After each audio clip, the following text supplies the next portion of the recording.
Istri Verdi Sambo, Putri Chandrawati, punya 4 kali kesempatan untuk mencegah pembunuhan berencana terhadap Brigadir Yosua Huta Barat. Namun dia tidak mencegah niat jahat sang suami. Hal itu terungkap dalam persidangan Verdi Sambo di Pengadilan Negeri Jakarta Selatan pada Senin hari ini. Dalam sidang itu, Verdi Sambo dihadirkan secara langsung ke dalam persidangan.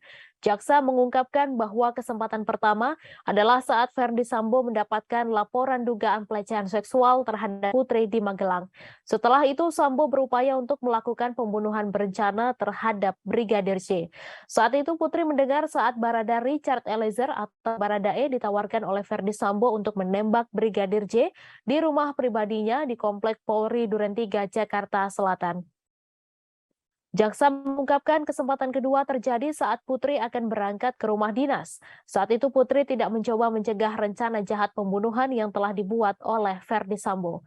Kesempatan ketiga saat perjalanan menuju rumah dinas Duren 3, Putri juga tetap bungkam dan malah melanjutkan rencana jahat untuk membunuh Brigadir J.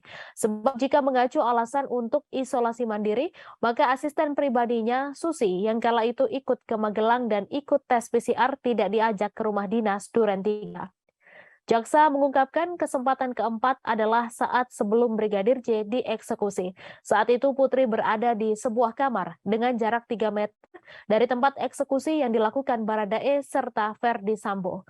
Tak hanya itu, Putri kembali tidak ada upaya untuk mencegah tewasnya Brigadir J saat diam dan membiarkan ajudannya tersebut tewas setelah diberikan tembakan terakhir oleh Verdi Sambo di bagian kepala belakang.